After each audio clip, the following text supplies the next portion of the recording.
എല്ലാവർക്കും നമസ്കാരം. നമ്മൾ കുറച്ച് ദിവസമായി കണ്ടിട്ട്. അപ്പോൾ ഞാൻ കുറച്ച് തിരക്കിലായിരുന്നു. എൻ്റെ മോളൊക്കെ ഇവിടെ ഉണ്ടായിരുന്നു വെക്കേഷനായിട്ട്. അപ്പോൾ 2 മാസം കുറച്ച് തിരക്കായിരുന്നു. അതുകൊണ്ട് ഇടയ്ക്കിടയ്ക്ക് മാത്രമേ ഞാൻ വീഡിയോ ഇടുന്നുണ്ടായിരുന്നുള്ളൂ. അപ്പോൾ ഇനി റെഗുലറായിട്ട് വീഡിയോ ഇടുന്നതായിരിക്കും. അപ്പോൾ എല്ലാവരും എന്നെ സപ്പോർട്ട് ചെയ്യുക. അപ്പോൾ ഞാൻ ഇന്ന് നിങ്ങളായിട്ട് ഷെയർ ചെയ്യുന്നത് നമുക്കൊരു 10 മിനിറ്റ് കൊണ്ട് ചെയ്തെടുക്കാൻ പറ്റുന്ന ബ്രേക്ക്ഫാസ്റ്റിനോ ഡിന്നറൊക്കെ ഉണ്ടാക്കാൻ പറ്റുന്നൊരു എഗ് സേമിയയുടെ റെസിപ്പിയാണ്. മുട്ടയും സേമിയയും വെച്ചിട്ടുള്ള ഒരു നല്ല ടേസ്റ്റി ആയിട്ടുള്ള റെസിപ്പിയാണ്. നമുക്ക് ഈസി ആയിട്ട് ചെയ്തെടുക്കാൻ പറ്റുന്നതാണ്. അപ്പോൾ നിങ്ങൾ എന്തായാലും ഒന്ന് ട്രൈ ചെയ്ത് നോക്കുക. ട്രൈ ചെയ്ത് നോക്കിയിട്ട് നിങ്ങളുടെ അഭിപ്രായം കമൻറ്റ് ബോക്സിൽ മറക്കരുത്. നിങ്ങളുടെ ഫ്രണ്ട്സായിട്ടൊക്കെ ഷെയർ ചെയ്യുക. അപ്പോൾ നമുക്ക് എഗ് സേമിയ ഉണ്ടാക്കാൻ തുടങ്ങാം.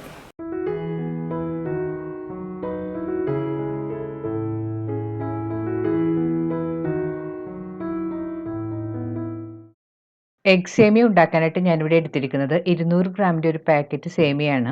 200 ഗ്രാം സേമിയ 250 ml കപ്പിന് 1.5 കപ്പ് ഉണ്ടാകും. സേമിയ പല സൈസിലും പല വെറൈറ്റിയിലും നമുക്ക് വാങ്ങാൻ കിട്ടും. ചില സേമിയ കുറച്ച് തിക്കായിരിക്കും, ചില സേമിയ വളരെ തിന്നായിരിക്കും.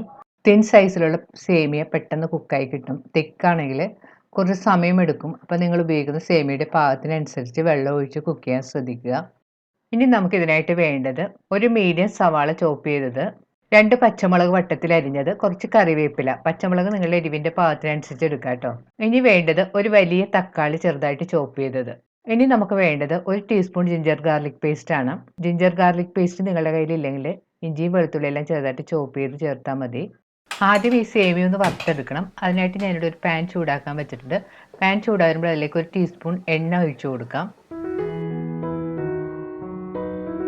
എണ്ണ ചൂടാകുമ്പോൾ ഇതിലേക്ക് നമുക്ക് എടുത്ത് വെച്ചിരിക്കുന്ന സേമിയ ഇട്ട് കൊടുക്കാം. സേമിയ ഇട്ടതിന് ശേഷം സ്റ്റവ് ഒരു മീഡിയം ഫ്ലെയിമിൽ വെച്ച് ഒരു 4 തൊട്ട് 5 മിനിറ്റ് വരെ നന്നായിട്ട് വറുത്തെടുക്കണം.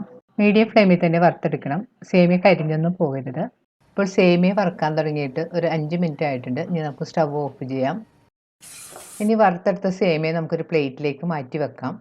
ഇനി നമുക്ക് എഗ് സേമിയ ഉണ്ടാക്കാൻ തുടങ്ങാം. അതിനായിട്ട് ഞാനിവിടെ ഒരു പാൻ ചൂടാക്കാൻ വെച്ചിട്ടുണ്ട്. പാൻ ചൂടാകുമ്പോൾ ഇതിലേക്ക് ഒരു 3 ടേബിൾ സ്പൂൺ ഓയിൽ ഒഴിച്ചു കൊടുക്കണം. ഓയിൽ നമുക്ക് ഇഷ്ടമുള്ള ഏത് ഓയിൽ വേണമെങ്കിലും ഉപയോഗിക്കാം. ഞാനിവിടെ ഉപയോഗിച്ചിരിക്കുന്നത് വെളിച്ചെണ്ണയാണ്. നിങ്ങൾക്ക് വേണമെങ്കിൽ വെജിറ്റബിൾ ഓയിൽ വേണമെങ്കിൽ ഇതിനായിട്ട് ഉപയോഗിക്കാം.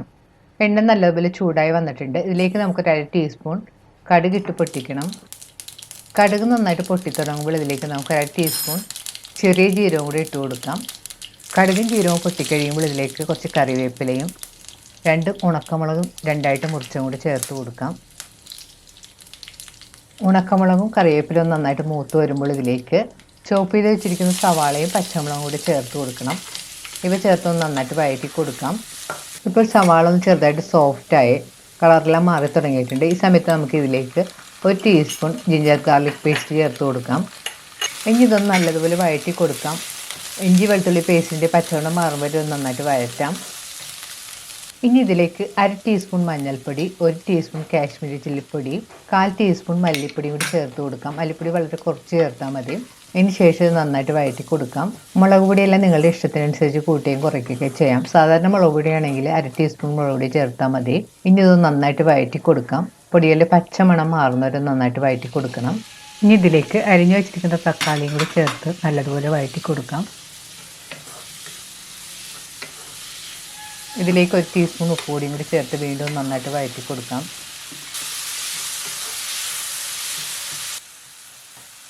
ഇപ്പോൾ തക്കാളിയെല്ലാം ഒന്ന് ഉടഞ്ഞു തുടങ്ങിയിട്ടുണ്ട്. ഈ സമയത്ത് നമുക്ക് ഇതിലേക്ക് 1 ടീസ്പൂൺ പുതിനയില അരിഞ്ഞതും 1 ടീസ്പൂൺ മല്ലിയില അരിഞ്ഞതും കൂടി ചേർത്ത് വീണ്ടും നന്നായിട്ട് വഴറ്റി കൊടുക്കണം.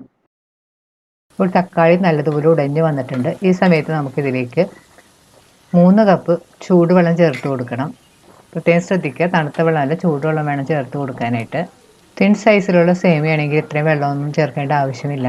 2 കപ്പ് വെള്ളമെല്ലാം ചേർത്താൽ മതിയാവും. ഇത് അത്യാവശ്യം വേവുള്ള സേമിയാണ്, അതുകൊണ്ടാണ് 3 കപ്പ് വെള്ളം ചേർക്കുന്നത്. വെള്ളം ഇപ്പോൾ നല്ലതുപോലെ തിളക്കാൻ തുടങ്ങിയിട്ടുണ്ട്. ഈ സമയത്ത് നമുക്കിതിലേക്ക് വറുത്ത് വെച്ചിരിക്കുന്ന സേമിയ ഇട്ട് കൊടുക്കാം. സേമിയ കുറേശ്ശെയായിട്ട് കയ്യിലെടുത്തൊന്ന് വിതറി കൊടുക്കാം. സേമിയ ചേർത്തതിന് ശേഷം സ്പൂൺ കൊണ്ട് നന്നായിട്ട് മിക്സ് ചെയ്ത് കൊടുക്കാം. ഈ സമയത്ത് ടേസ്റ്റ് ചെയ്ത് നോക്കിയിട്ട് ഉപ്പ് കുറവാണെന്ന് തോന്നുകയാണെങ്കിൽ പാകത്തിനുള്ള ഉപ്പെല്ലാം ചേർത്ത് കൊടുക്കണം. സേമിയ ചേർത്ത് കഴിഞ്ഞ് ഇപ്പോൾ നന്നായിട്ട് തിളച്ച് തുടങ്ങിയിട്ടുണ്ട്.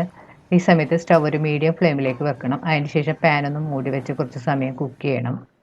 ഇടയ്ക്ക് പാൻ്റെ മൂടിയെല്ലാം ഒന്ന് മാറ്റി നന്നായിട്ട് ഇളക്കി കൊടുക്കണം.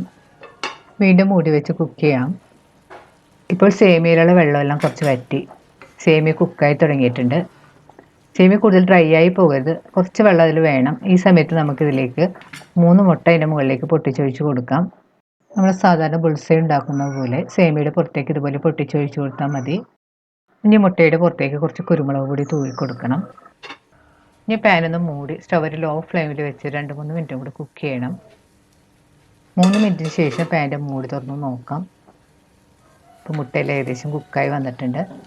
ഇനി മൂടി വെക്കേണ്ട ആവശ്യമില്ല. ഇനി പതുക്കെ ഒന്ന് മിക്സ് ചെയ്ത് കൊടുക്കാം. ഇനി നമുക്ക് മുട്ടയും സേമിയയും കൂടി നന്നായിട്ട് മിക്സ് ചെയ്തെടുക്കണമെങ്കിൽ അതുപോലെ എടുക്കാം, അല്ലെങ്കിൽ ഇതുപോലെ തന്നെ നമുക്ക് സേമിയയുടെ പുറത്ത് ബുൾസൈ പോലെ വെച്ച് ഉപയോഗിക്കണമെങ്കിൽ അങ്ങനെ വേണമെങ്കിലും കഴിക്കാം. അല്ല നിങ്ങളുടെ ഇഷ്ടം പോലെ ചെയ്യാം. ഞാനിവിടെ ഒരു മുട്ട മാത്രം ബുൾസൈ പോലെ വെച്ചിട്ട് ബാക്കി എല്ലാം കൂടെ നന്നായിട്ട് മിക്സ് ചെയ്തെടുത്തിട്ടുണ്ട്.